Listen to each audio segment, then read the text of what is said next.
तो आज हमारा एडवांस कोर्स का पहला सेशन है। तो जो पहला सेशन है उसका जो विषय है महिलाओं के खिलाफ हिंसा, पीढ़ी दर पीढ़ी होने वाला ट्रॉमा का आशय और पूरे जीवन काल में होने वाला ट्रॉमा। तो जो हमारे सीखने के उद्देश्य हैं, हिंसा को समझना, हिंसा क्या है, विभिन्न प्रकार की हिंसा, विभिन्न संदर्भों और स्थितियों में होने वाली हिंसा। दूसरा, बहुपीढ़ीगत आघात, जिसको पीढ़ी दर पीढ़ी होने वाला ट्रॉमा भी कहते हैं। तो उसका क्या प्रभाव है और क्या आशय है उसको हम समझेंगे। पूरे जीवन काल में होने वाला ट्रॉमा क्या होता है। चौथा है ट्रॉमा के अनुभव और उसके प्रभाव का जीवन चार्ट।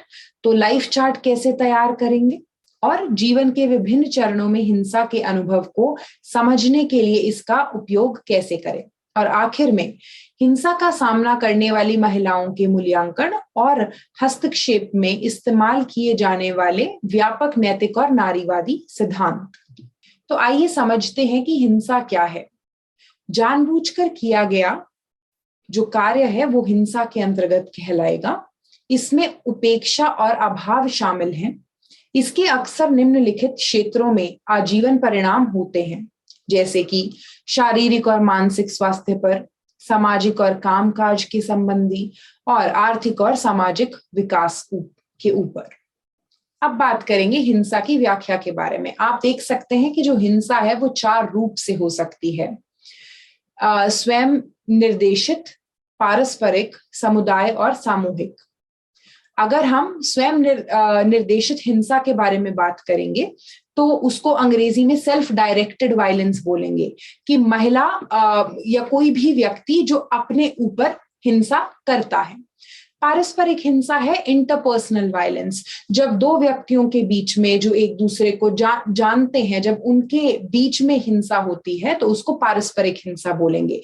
जैसे पति द्वारा पत्नी को या फिर परिवार वालों द्वारा किसी एक मेंबर की ओर करने वाली जो हिंसा होगी।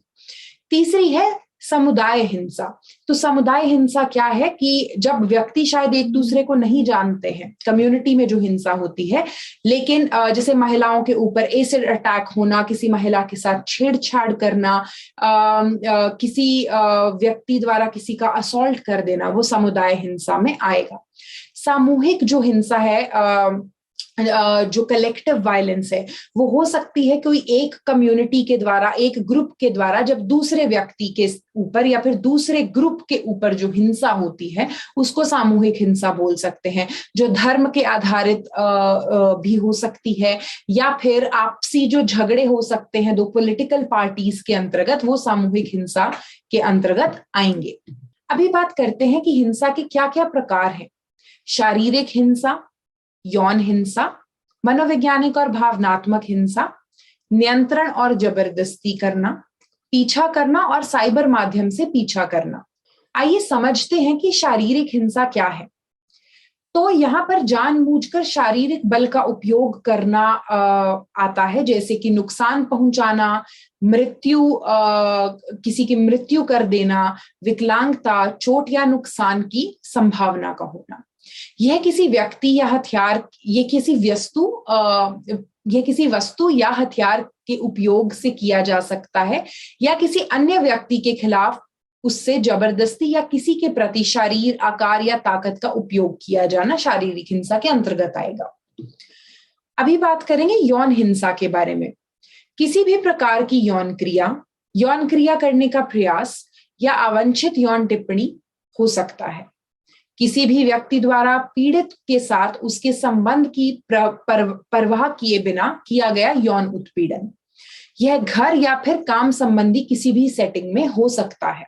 अभी बात करते हैं मनोवैज्ञानिक और भावनात्मक हिंसा के बारे में। जानबूझकर किए गए कृत्यों की धमकियों या की गई जबरदस्ती के कारण होने वाला जो आघात है वो भावनात्मक हिंसा और मनोवैज्ञानिक हिंसा के अंतर्गत आता है। तो इसमें क्या क्या शामिल हो सकता है। पीड़िता को प्रताड़ित करना, पीड़ित के कार्यों को नियंत्रित करना, पीड़ित को उसके वातावरण से अलग करना और उसकी बुनियादी संसाधनों से उसको मना करना। तो अभी समझते हैं कि नियंत्रण और जबरदस्ती के व्यवहार क्या हो सकते हैं। व्यवहार को नियंत्रित करना, किसी व्यक्ति को समर्थन या सहयोग नहीं देना, उसको उसके सपोर्ट सिस्टम से अलग करना, उसकी क्षमताओं का शोषण करना और उसके रोजमर्रा के व्यवहार को नियमित करने, उन्हें अपने अधीन बनाने के जो कृत्य हैं वो इसमें आएंगे। जबरदस्ती का व्यवहार जैसे हमले, धमकी, अपमान या अन्य दुर्व्यवहार जैसे कृत्यों का एक निरंतर कार्य या पैटर्न है, जिसका उपयोग किसी व्यक्ति को नुकसान पहुंचाने, दंडित करने और डराने के लिए किया जाता है। तो कौन कौन से व्यवहार हैं जो नियंत्रण और जबरदस्ती के अंतर्गत आते हैं? तो पहला है किसी व्यक्ति को उसके दोस्तों या परिवारों से अलग करना, उन्हें उसकी बुनियादी जरूरतों से वंचित करना, उसके समय और उसकी गतिविधियों पर निगरानी करना, उसके दैनिक जीवन पर नियंत्रण रखना, जैसे कि वो कहाँ जाते हैं, किसके साथ बात करते हैं, किसको देख सकते हैं, वो कब सो सकते हैं और क्या पहन सकते हैं। उनके धन पर नियंत्रण रखना, जान से मारने की धमकी या उनकी निजी जानकारी को प्रकट करने की धमकी देना। और अब बात करेंगे पीछा करना क्या हो सकता है। परेशान करने वाला या धमकी देने वाला जो व्यवहार है वो पीछा करने में आएगा। तो यहाँ पर किसी व्यक्ति का पीछा करना, किसी व्यक्ति के घर या फिर काम के स्थान पर बार बार जाना, परेशान करने वाले फोन कॉल्स करना, लिखित संदेश या वस्तु छोड़ना, किसी व्यक्ति की संपत्ति को नष्ट करना, या फिर यही सारी चीजें जब साइबर माध्यम से हो तो उसको साइबर माध्यम से पीछा करना बोल सकते हैं। यहाँ पर इंटरनेट के द्वारा, कंप्यूटर, लैपटॉप, फोन के माध्यम से जब पीछा करना हो, जैसे कि आप सोशल मीडिया पे उनको फॉलो करें, उनकी सारी गतिविधियों पर नजर रखें, वो सब आएगा। आइए अब मल्टी जनरेशनल ट्रॉमा की अवधारणा को समझते हैं। तो जो बहुपीढ़ी का आघात है वो क्या है? तो यहाँ पर मल्टी जनरेशन मतलब बहुपीढ़ी, तो हो सकता है कि यहाँ पर किसी एक पीढ़ी ने किसी रूप का आघात महसूस किया हो। वह आघात किसी भी रूप का हो सकता है, जिसके बारे में हम आगे भी बात करें। देखने में आया है कि अगर एक पीढ़ी ने आघात महसूस किया है तो उसकी जो आने वाली पीढ़ियां हैं उसके ऊपर भी उन चीजों का बहुत असर रहा है। एक एग्जाम्पल के साथ समझाने की कोशिश करती हूँ।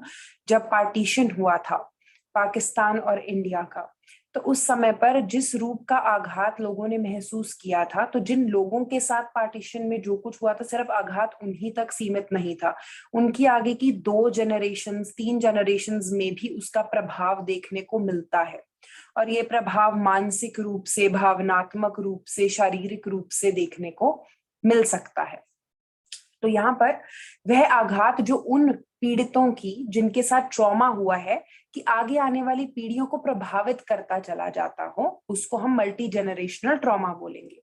यहाँ पर प्रभावित करने वाली एक दर्दनाक घटना से यह शुरू हो सकता है और ये किन किन के ऊपर असर डाल सकता है। यहाँ पर एक व्यक्ति के साथ ये ट्रॉमा हुआ हो सकता है, परिवार के कई सदस्यों के साथ हुआ हो सकता है, या सामूहिक आघात हो सकता है जो बड़े समुदाय को प्रभावित करता हो। उदाहरण के रूप में युद्ध आप मान के चल सकते हैं, या फिर हम जात पात की वजह से जो आघात पहुंचता है व्यक्ति को या उस कम्युनिटी को या उस किसी परिवार को, तो हम उनके एग्जाम्पल यहाँ समझ सकते हैं।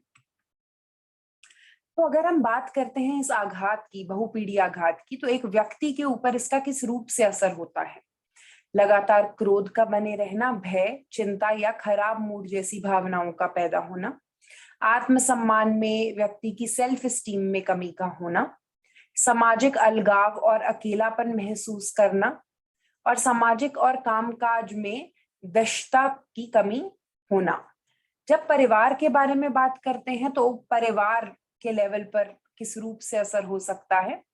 निरंतर वित्तीय बाधाएं रह सकती हैं पैसे के संबंधित इकोनॉमिक ग्रोथ को लेकर, शिक्षा, स्वास्थ्य और अन्य मूलभूत आवश्यकताओं में निवेश में कमी, परिवार में उच्च शोर स्तर देखने को मिलता है, परिवार के सदस्यों के बीच खराब सामंजस्य भी होता है।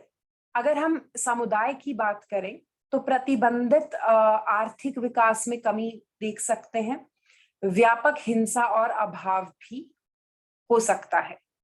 और अगर समाज के रूप में देखें कि समाज के ऊपर किस रूप का आशय है, किस रूप का प्रभाव है, तो स्वास्थ्य की लागतों को पूरा करने में विफलता, आपराधिक न्याय और सामाजिक कल्याण से समझौता अक्सर देखने को मिल सकता है।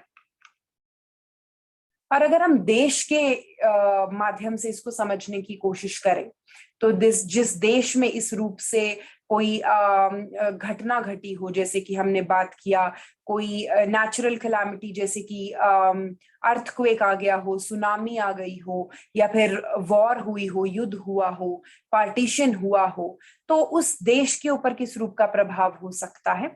धीमा आर्थिक विकास, सुरक्षा से समझौता, धीमा सामाजिक विकास और सामाजिक आर्थिक असमानता देखने को मिल सकती है। तो यहाँ पर हम इस चार्ट के द्वारा ये समझेंगे कि अगर किसी बच्चे के साथ कोई दर्दनाक घटनाएं हुई हैं तो उस जो बच्चे की डेवलपमेंट है, जो विकास है, उसके भी वहां पर किस रूप का असर देखने को मिल सकता है। तो दर्दनाक घटनाएं और जो बच्चे की डेवलपमेंट है उसके बीच का जो संबंध है उसको समझेंगे। तो जिस बच्चे के साथ बचपन में बहुत कम आयु में दुर्व्यवहार और हिंसा का जिसने सामना किया होगा, या फिर उस बच्चे का जो परिवार है दुष्कृत्य परिवार, उस बच्चे के लिए स्वास्थ्य और जो पढ़ाई को लेकर जो मुद्दे हैं वो काफी सामने आएंगे उस बच्चे के लिए, क्योंकि परिवार में हिंसा है, हिंसा को देख रहा है, परिवार में बहुत सारी परेशानियां हैं, डिसफंक्शनल है परिवार वहां पे। तो ऐसे बच्चे के पढ़ाई में, शिक्षा में परेशानियां देखने को मिल सकती हैं, सेहत में परेशानियां देखने को मिल सकती हैं, और वहीं पर जो उसके व्यवहार है तो व्यवहार में परिवर्तन देखने को मिल सकता है, स्वभाव में बदलाव आ सकते हैं। वहीं उसके साथ साथ जोखिम भरा व्यवहार भी हो सकता है, जैसे स्कूल से दूर रहना, स्कूल नहीं जाना, नशीले पदार्थों का उपयोग करना, या फिर आंतरिक व्यवहार जैसे कि हकलाना, बिस्तर गीला कर देना। तो इस रूप की चीजें भी देखने को मिल सकती हैं। और आखिर में जब यही चीजें इस रूप से बढ़ती हैं तो सामाजिक रूप से वंचित होना भी देखा जा सकता है एक बच्चे के बड़े होने में, क्योंकि जब स्कूल नहीं जाना, स्कूल में पढ़ाई नहीं करनी है, नशीले पदार्थ लेने हैं, तो उसकी वजह से सामाजिक रूप से भी जो एक बच्चे की ग्रोथ है उसमें कमी आती है और बच्चा वंचित सामाजिक रूप से हो सकता है। अब बात करते हैं कि बहुपीढ़ी का जो आघात है उसमें उच्च जोखिम क्या हो सकते हैं, इसी केस के आधार पे जो हम बच्चे के बारे में बात कर रहे थे। तो व्यवहार संबंधी समस्याएं हो सकती हैं, झूठ बोलना, असावधानता, रिश्तों में समस्या, शारीरिक गुस्सा, मारपीट, तोड़फोड़ जैसी चीजें करना, मादक द्रव्यों का सेवन करना। भावनात्मक समस्याएं क्या देखेंगे? आपकी अलगाव होना, उदासी, लाचारी, चिंता और निराशा का बने रहना, और आत्महानि से संबंधित व्यवहार भी हो सकते हैं। तो अगर इस तरीके से बचपन में किसी रूप का ट्रॉमा एक्सपीरियंस किया हो या ऑब्जर्व किया हो, देखा हो, तो उसकी वजह से कुछ घटनाएं व्यक्ति के डेवलपमेंट में देखने को मिल सकती हैं, और उनमें ये कुछ उच्च जोखिम की हाई रिस्क चीजें हैं जिनको ध्यान देना बहुत जरूरी है हमें। तो अब हम बात करेंगे लाइफ टाइम ट्रॉमा के बारे में। तो लाइफ टाइम ट्रॉमा क्या है? तो किसी भी व्यक्ति की जिंदगी में अगर किसी भी पड़ाव के ऊपर कोई आघात हुआ है, कोई ऐसी दर्दनाक घटना घटी है जिसकी वजह से आघात हुआ है, तो और उसकी जिंदगी के ऊपर जो असर रहा है, तो वो बेसिकली लाइफ टाइम ट्रॉमा है। तो यहाँ पर अब जो एक व्यक्ति है उसकी जिंदगी में बचपन है, अडोलेसेंट एज आती है, फिर शादी की उम्र आती है, फिर बच्चे आते हैं तो वो अडल्टहुड है, वो वाला पीरियड आता है, फिर ओल्ड एज आती है, राइट, बुढ़ापा आता है। तो अलग अलग भागों में बटी हुई है जिंदगी। तो अलग अलग भागों में अगर कभी बचपन में किसी रूप की घटना घटी हो जिससे आघात पहुंचा हो, या शादी के पश्चात हुआ हो आघात किसी रूप का, या फिर बुढ़ापे में कोई ऐसी घटना घटी हो, या हो सकता है जब जो किशोरियां होती हैं या किशोर वाली जो उम्र है उस समय पर अगर कुछ हुआ हो, स्कूल में किसी ने कुछ कहा हो, किसी ने छेड़छाड़ की हो, तो इन सब चीजों का व्यक्ति के ऊपर कोई ना कोई असर पड़ता है, और यह असर बहुत लंबे समय तक चल सकता है व्यक्ति के ऊपर, और उसी को हम लाइफ टाइम ट्रॉमा कहते हैं। तो यहाँ पर लाइफ टाइम तो व्यक्ति के जीवन में बहुत सारे तनावपूर्ण स्थितियां आती हैं, पर कुछ स्थितियां हैं जो दर्दनाक घटनाएं होती हैं। तो हमें इन दो स्थितियों को अलग करके समझना है।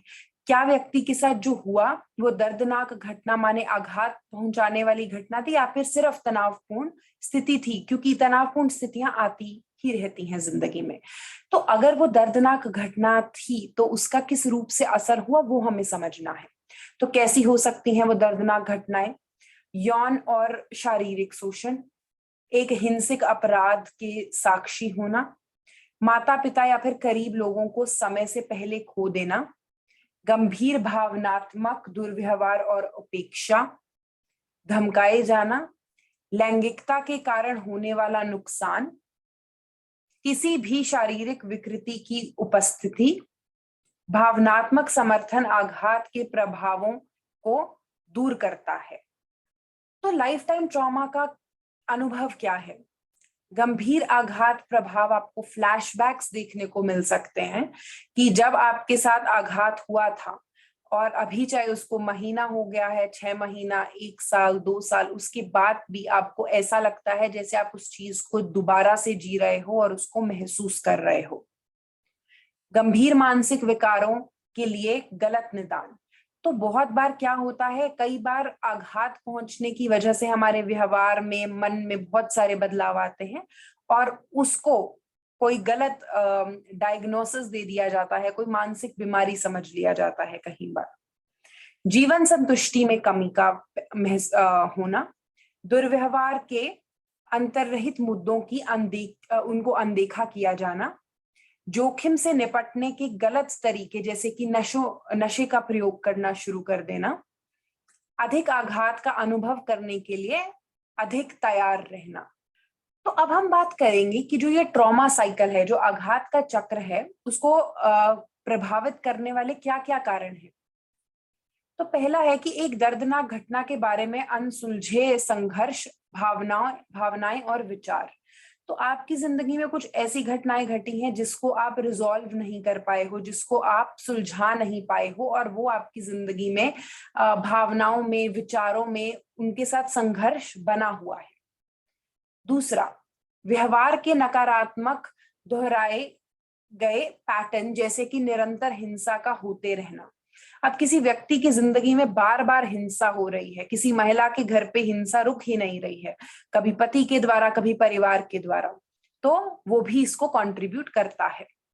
अभिभावक बच्चे के संबंध और भावनात्मक लगाव में कमी का होना। अब जो माता पिता या फिर जो गार्डियन है, उनका और उनके बच्चों के जो संबंध है, उनमें भावनात्मक रूप से अगर कमी देखी जाए।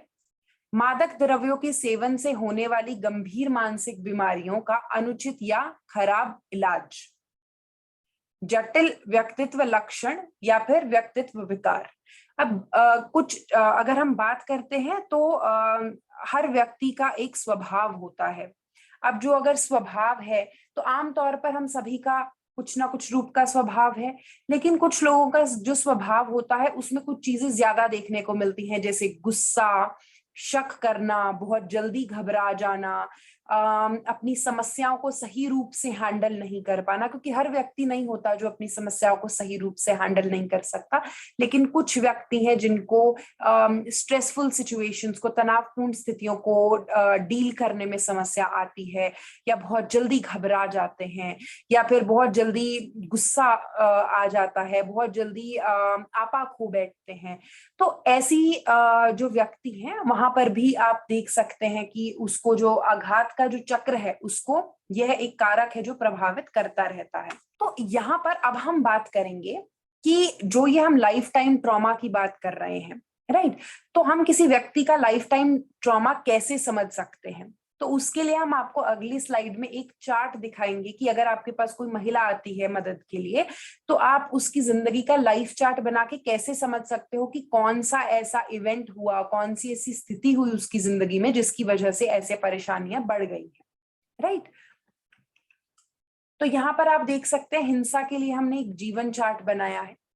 तो यहाँ पर एक महिला है जो अभी 50 वर्ष की जिनकी उम्र है, तो हमने ये चार्ट उनका बचपन से, जब से वो पैदा हुई हैं तब से लेके अब तक की आयु में जो भी उनके साथ कुछ मेजर घटनाएं हुई हैं उसको ध्यान में रखते हुए ये चार्ट बनाया है।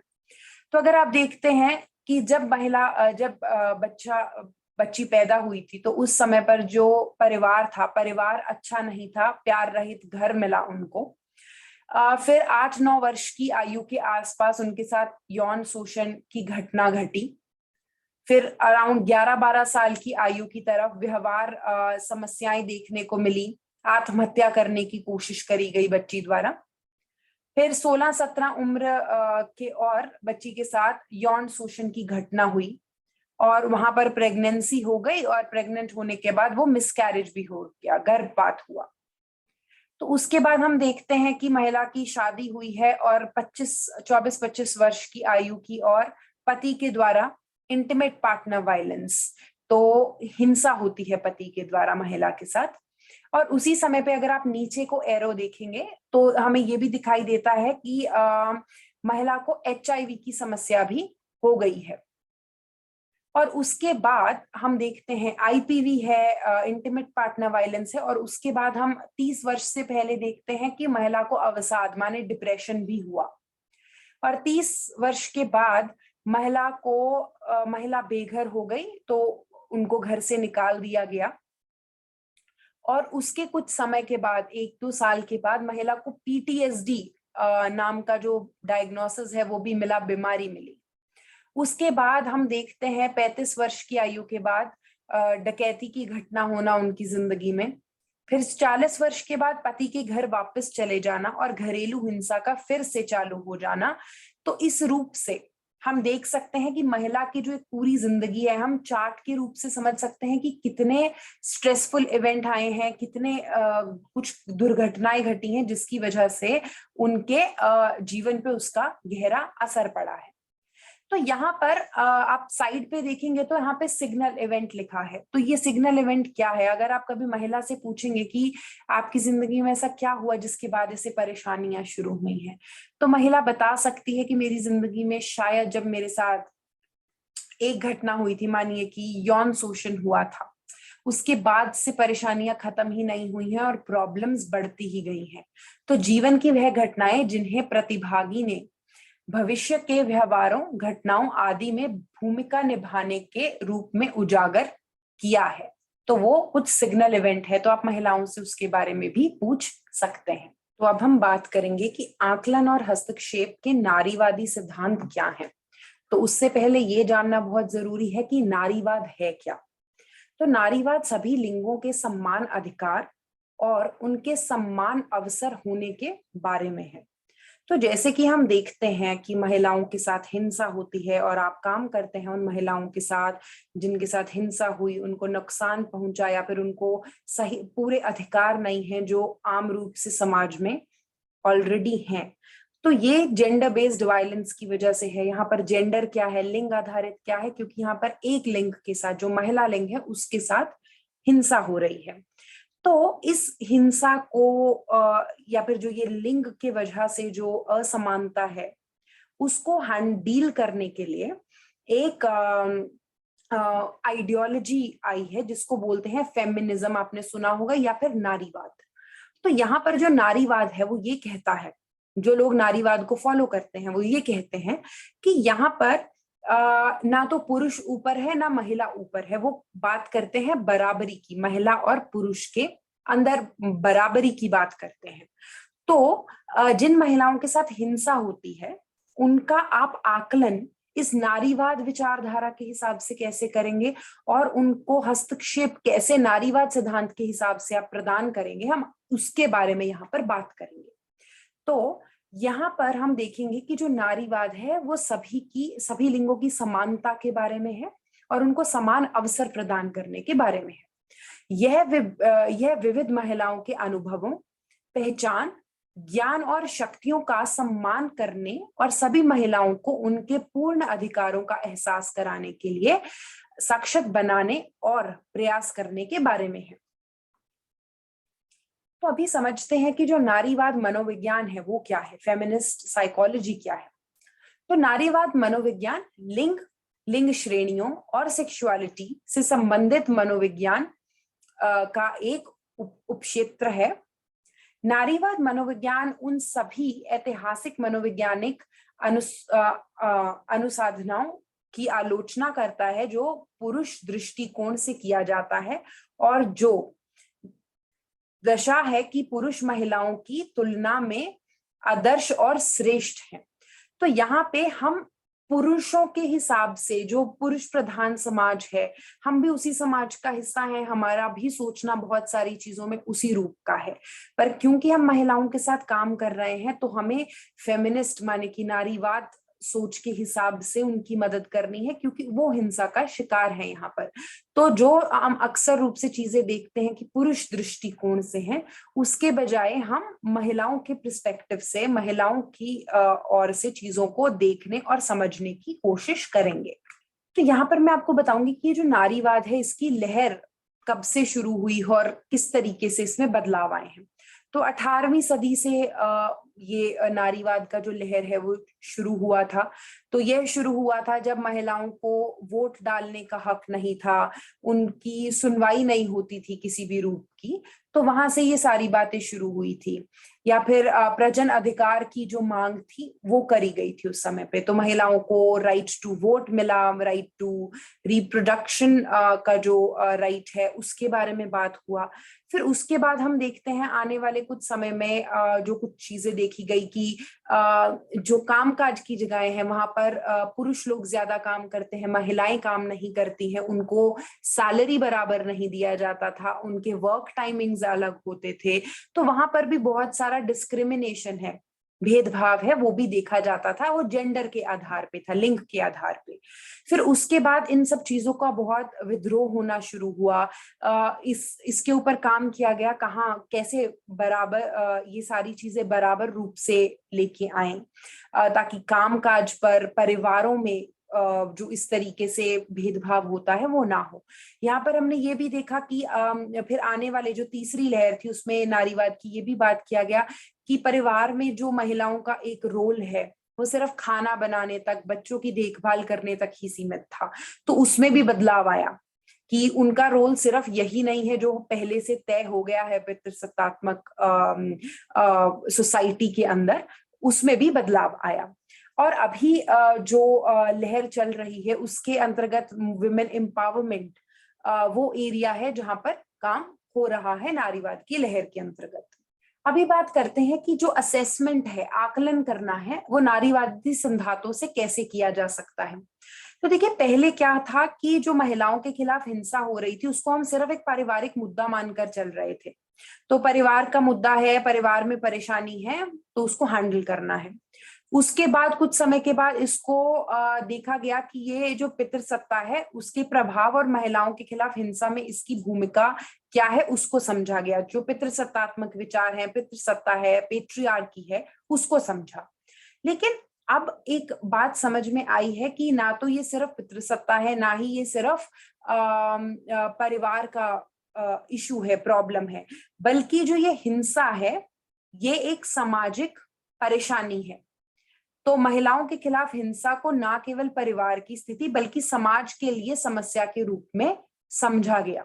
फिर इसके आधार पर उचित हस्तक्षेप निर्धारित करने के लिए प्रत्येक अपराधी के मूल्यांकन और उसको समझने पर जोर दिया गया था। तो फिर यहाँ पर क्या है, सिर्फ महिला के साथ हिंसा हो रही है तो महिला से बात करो, महिला को ठीक करो, सिर्फ यही ना होकर जो व्यक्ति हिंसा करता है वो क्यों करता है, उसकी जीवन की घटनाएं क्या है, उसको भी समझना बहुत जरूरी था। तो नारीवाद में उन सब चीजों को भी समझना शुरू किया गया।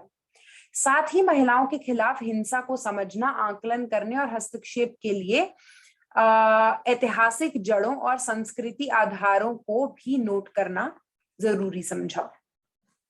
हिंसा और आघात का सामना करने वाली महिलाओं की सहायता के लिए साक्ष्य आधारित हस्तक्षेप विकसित किए गए।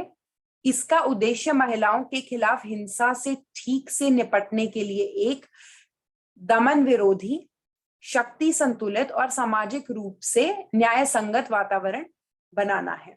तो तो अब हम बात करेंगे कि जो हम महिला को मदद प्रदान करते हैं, इंटरवेंशन या हस्तक्षेप, उसके क्या नारीवादी सिद्धांत है।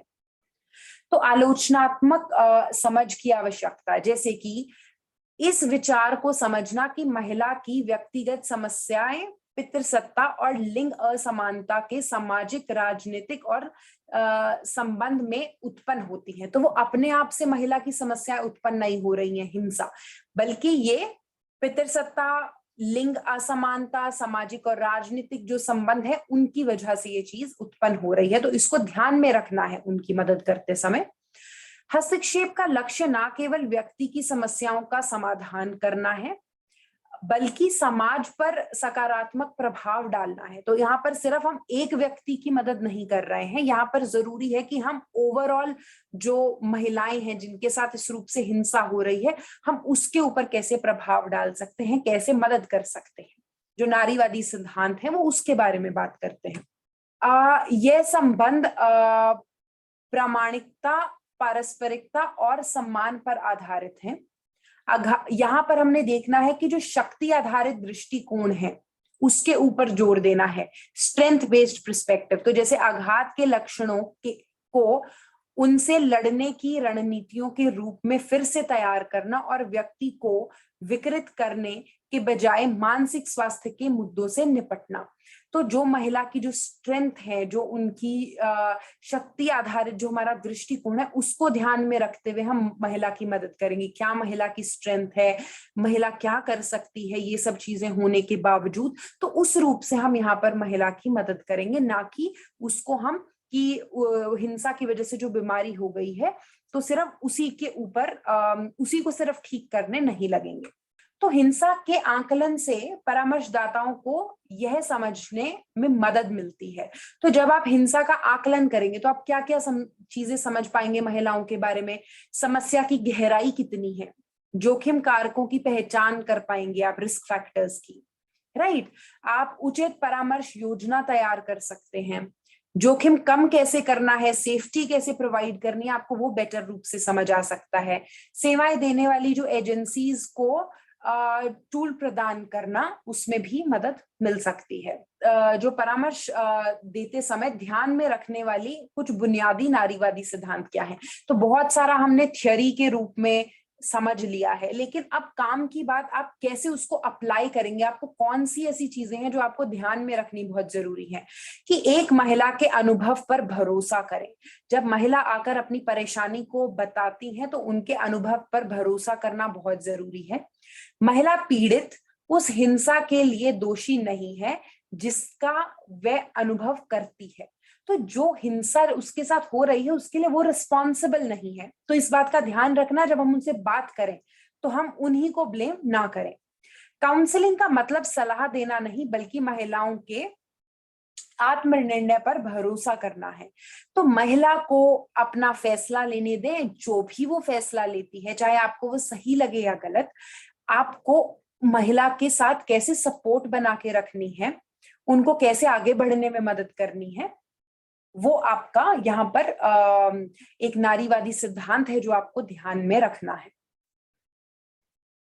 इसी के साथ ही हमारा आज का पहला सेशन खत्म होता है। अगर आपके कोई प्रश्न उत्तर हैं तो वो आप पूछ सकते हैं।